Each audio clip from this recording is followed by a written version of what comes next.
Halo Pak, selamat siang. Iya Debbie, bagaimana kabarmu? Baik Pak, Kelasmu sedang kosong, kelasmu sedang kosong kah? iya Pak, guru biologi sedang izin tidak dapat mengajar. Jadi 2 jam ini kosong Pak. Walah, begitu ternyata. Tapi sudah diberikan tugas hariannya ya, Deb? Iya Pak, sudah kok. Maaf Pak, kalau Bapak tidak sibuk, saya boleh mengobrol sebentar tidak? Tentu saja boleh, Deb. Kita langsung ke ruang BK saja ya. Oh iya, apa maksudmu ingin melakukan proses konseling? Hehe, iya betul Pak. Debbie belum pernah mengikuti konseling dan sebelumnya. Kan sebelumnya. Iya Pak, belum pernah. Baiklah, sebelumnya Bapak jelaskan dulu sebentar. Sebelum Bapak jelaskan dulu tentang konseling ya.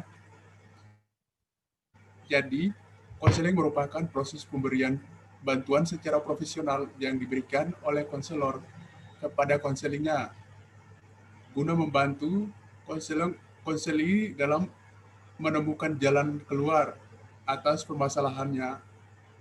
Maka ada perlu asas yang mengantunya, salah satunya asas kerahasiaan. Jadi,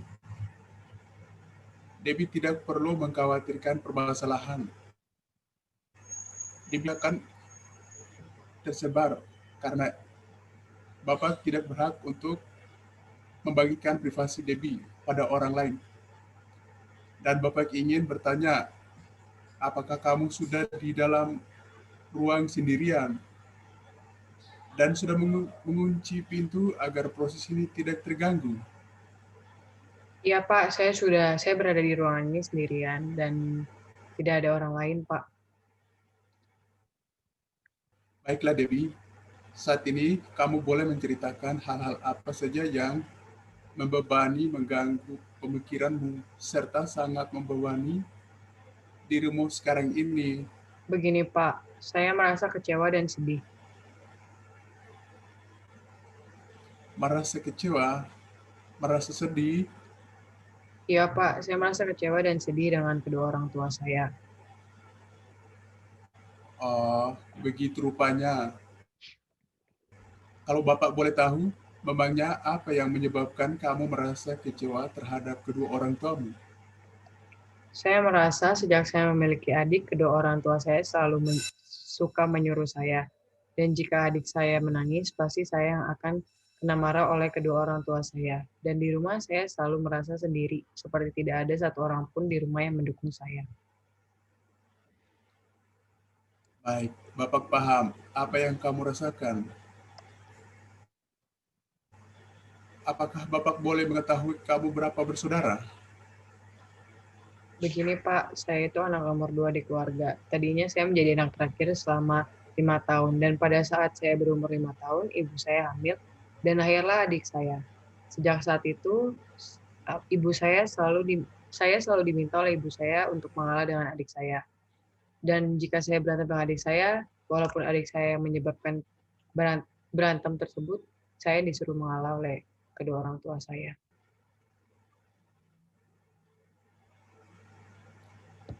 Baiklah, jadi kamu berpikir bahwa sudah terlalu sering diminta untuk melakukan hal-hal yang disuruh kedua orang tuamu, serta jika adikmu menangis, kamu disuruh untuk mengalah, walaupun pada saat itu kamu tidak salah. Betul Pak, saya selalu merasa sendiri dan tidak ada satu orang pun yang mendukung saya. Dan tidak ada yang menyayangi saya seperti dulu. Bahkan kakak saya lebih menyayangi adik-adik saya yang lain. Saya tidak berani mengungkapkannya, Pak. Jika saya mengungkapkan perasaan saya, pasti akan dimarahi. Habis itu, saya akan dikucilkan, Pak. Terkadang saya masih ingin pergi saja dari rumah, Pak. Ya, saya mengerti. Kamu merasa kecewa dengan mereka, tetapi kamu tidak dapat mengatakannya langsung. Maka kamu selalu ingin pergi dari rumah serta jauh dari kedua orang tuamu. Iya Pak, saya juga pernah mencoba untuk mengungkapkan perasaan saya pada minggu lalu, tetapi hasilnya sama saja. Mencoba, kalau Bapak boleh tahu, upaya seperti apa yang pernah kamu coba lakukan lagi? Ya Pak, pada minggu lalu saya berantem dengan adik saya, dan pada saat itu juga saya berusaha mengungkapkan perasaan saya, apa yang saya pendam selama ini. Akan tetapi hasilnya sama saja. Pada saat saya mengungkapkan perasaan saya, mereka hanya akan memarahi saya. Mereka bilang bahwa saya tidak dapat mengalah dengan adik-adik saya. Mereka bilang bahwa saya tidak mengerti dan saya selalu egois. Oke, berarti kejadian tersebut membuatmu merasa semakin kecewa dan tidak ingin mengungkapkan perasaanmu lagi. Iya Pak, benar.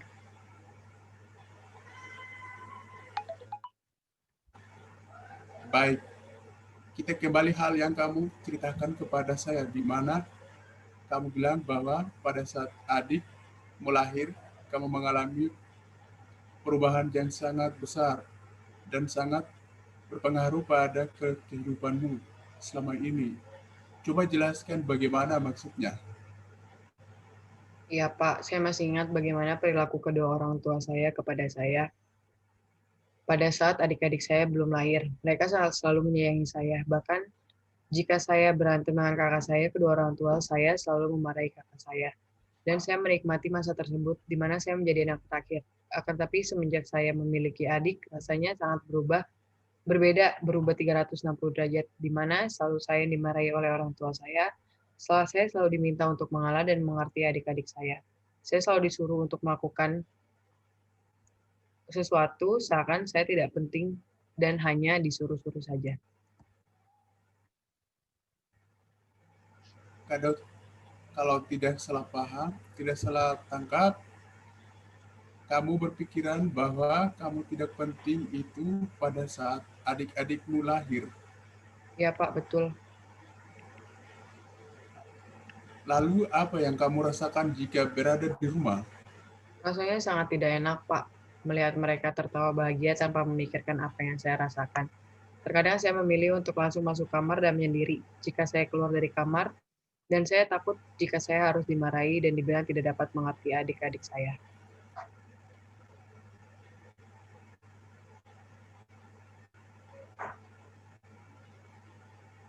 Baiklah, Bapak paham. Jadi, masalah yang mengganggu kamu selama ini karena kamu berpikir bahwa sejak adikmu lahir, kamu selalu diminta untuk melakukan sesuatu untuk adikmu dan mengalah untuk adikmu sehingga kamu memutuskan sendiri bahwa kamu tidak disayang lagi dan kamu tidak pernah didukung oleh kakakmu. Bahkan kamu berpikir bahwa kasih sayang yang diberikan oleh kedua orang tuamu dan kakakmu sangat berbeda semenjak adikmu lahir. Lukamu tersebut, luka, lukamu tersebut kamu pendam sudah lama. Benarkah demikian? Benar, Pak, seperti memang saya tidak mendapatkan dukungan dari kakak saya. Kemudian tidak mendapatkan kasih sayang dan perhatian yang penuh seperti adik-adik saya. Tidak, Deb. Semua anak berhak mendapatkan dukungan dan kasih sayang yang sama dengan setiap anaknya. Begitu juga dengan orang tua. Orang tua memiliki kewajiban untuk menyayangi dan memberikan kasih sayang yang sama kepada anak-anaknya. Jadi, kamu bicarakan tentang perasaanmu dengan kedua orang tuamu. Tapi saya tidak berani, Pak. Saya takut jika hasilnya tidak sesuai dengan yang saya harapkan. Dan justru membuat saya kecewa lagi. Ya, saya rasa permasalahan yang sudah kamu jalani sangatlah tidak mudah karena kamu melewatinya sendiri dan kamu hebat, sudah kuat dan kamu diri dalam menghadapi dan melewati masa-masa sulitmu. Tetapi apakah sebelumnya kamu bertanya kepada orang tua alasan mereka memarahimu? Mungkin karena saya memiliki adik, jadi kalau mereka menangis, pasti saya yang kena marah. Dan saya sudah menjadi kakak, bukan anak terakhir lagi. Hal tersebut menuntut saya untuk lebih memahami dan mengerti adik saya, dan saya tidak boleh egois.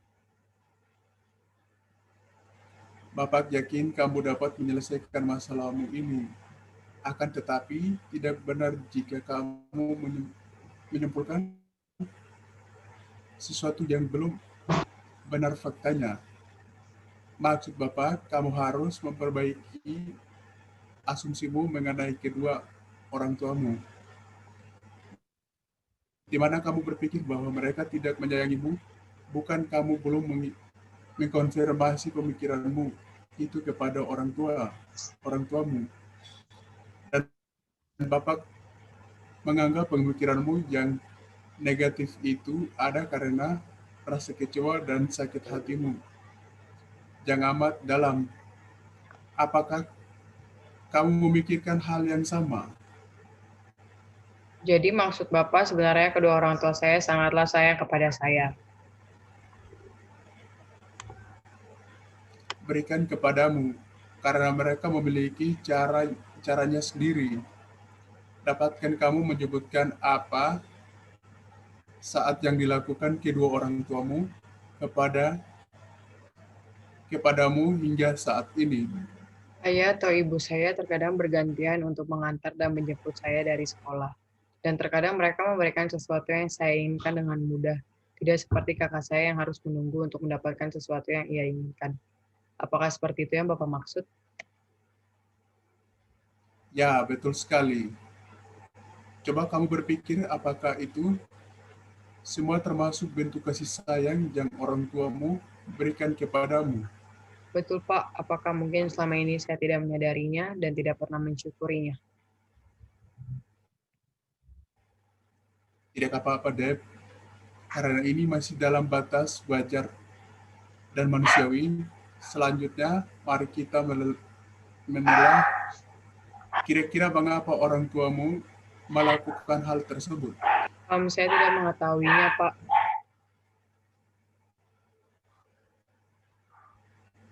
Nah, sekarang hanya kamu yang biasa memutuskan apakah benar kita orang tuamu bahwa kamu harus mengalah dengan adik-adikmu. Mungkin Pak, karena saat ini sudah menjadi kakak, bukan anak terakhir lagi, dan mereka pun masih kecil dan membutuhkan perhatian yang lebih. Maka orang tua saya meminta saya untuk mengalah dengan adik-adik saya. Betul sekali, Bapak merasa saat ini kamu sudah biasa berpikir secara dewasa.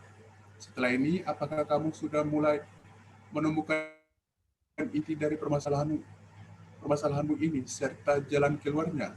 Saya rasa saya belum menemukan jalan keluarnya, Pak, tetapi saya sudah tahu betul bahwa selama ini yang saya pikirkan salah. Oke lah, saya memiliki saran untuk kamu, Deb. Sebelumnya, kamu berkata bahwa kamu tidak terbuka dan memilih untuk memendam perasaanmu sendiri dan membiarkan kamu memikirkan hal-hal yang salah.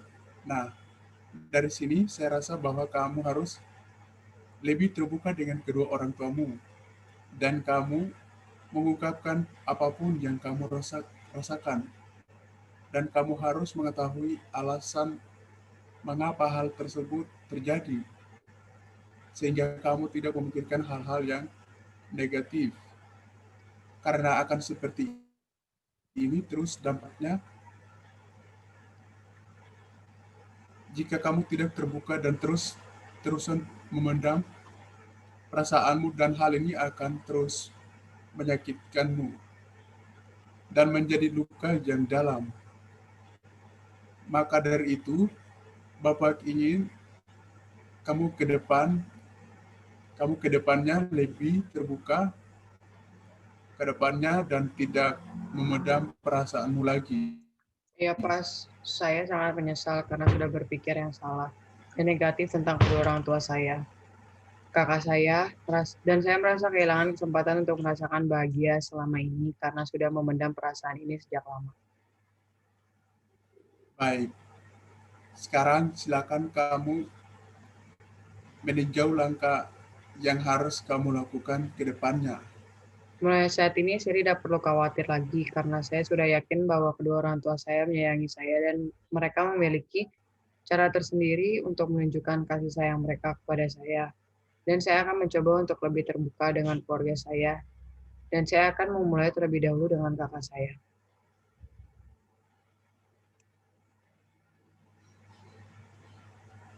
Nah, dari proses konseling ini, Bapak mengambil kesimpulan.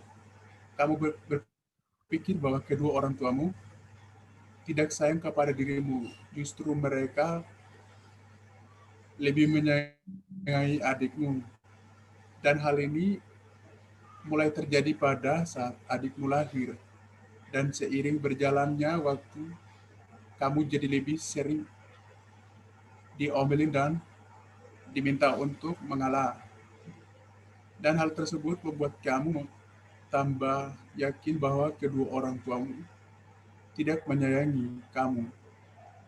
Akan tetapi pada saat ini, kamu sudah yakin dan menyadari bahwa yang kamu pikirkan selama ini salah dan menyebabkan kamu merasa sedih dan kecewa dan membuat kamu ke depannya menjadi lebih terbuka dan tidak memendam perasaanmu tersebut. Iya, Pak Erik benar. Baiklah, kalau begitu konseling hari ini kita akhiri ya. Bila masih ada hal-hal yang ragu, kamu bisa lakukan konseling lagi. Bantuan Bapak selalu terbuka. Baik, Pak Erik. Terima kasih banyak untuk bantuannya. Saya permisi dahulu, Pak. Sama-sama Debbie, semangat terus ya. Terima kasih, Pak.